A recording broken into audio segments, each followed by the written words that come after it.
What does basically every single Minecraft world in existence have in common? That's right, a base, house, or dwelling of some kind where the player resides. And guess what? I need one of those in my create mod world as well. In this episode of Minecraft Engineering, we're going to be building a Minecraft house the right way. I'm going to do this whole thing step by step, which I wish was the way I did it when I was recording this, but I'll definitely remember to do it this way next time. Step number 1. Landscaping. And most important thing is finding a good place for your house. Now I did a very interesting, if that's what you want to call it, little thing where I decided to position this house on the side of a cliff. Now this presents a few more difficulties in our next step. I cleared everything, made sure it was nice and flat and ready to build a house on. Step number 2. The foundation. Okay, so this foundation is substantially different from a regular foundation because it's not just nicely in the ground, all flat and 2D.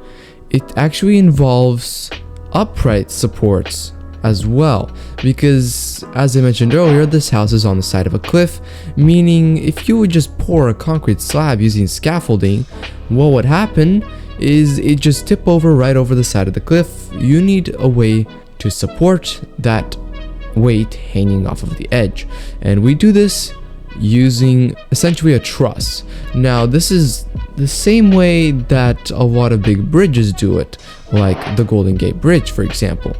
Using that, we can actually transfer most of the weight to these very large pylons that we just have sitting in the ground, steel pylons. Those go deep into the rock bed to anchor the house.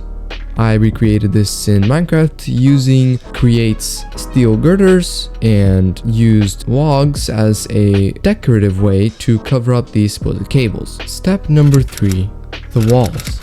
Now this step is the most straightforward, as in this case all it involved was getting a lot of quartz and building the walls using those.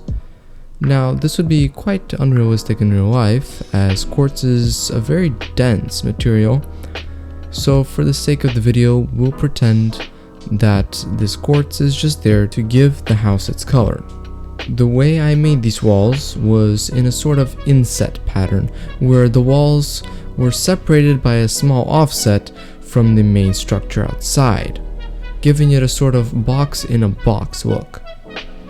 Step number 4, the ceiling and roof.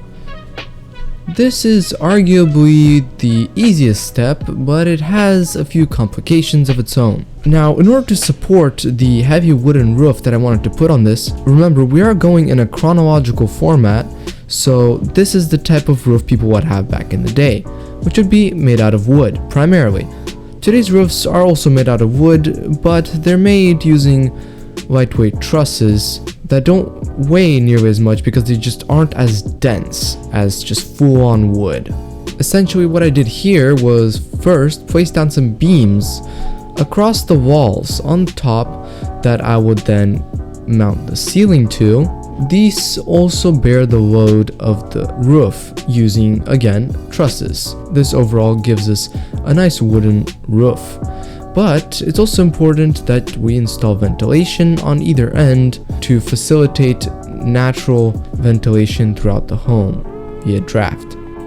And that's pretty much it, because I can't really comment on the interior, because the interior is as one sees fit, furnished to one's expectations of functionality, and supporting structure if needed, if you have something heavy hanging from the ceiling, for example. I'm sorry this episode isn't quite as technical as others will be, but let me know what you thought down below anyway. Goodbye.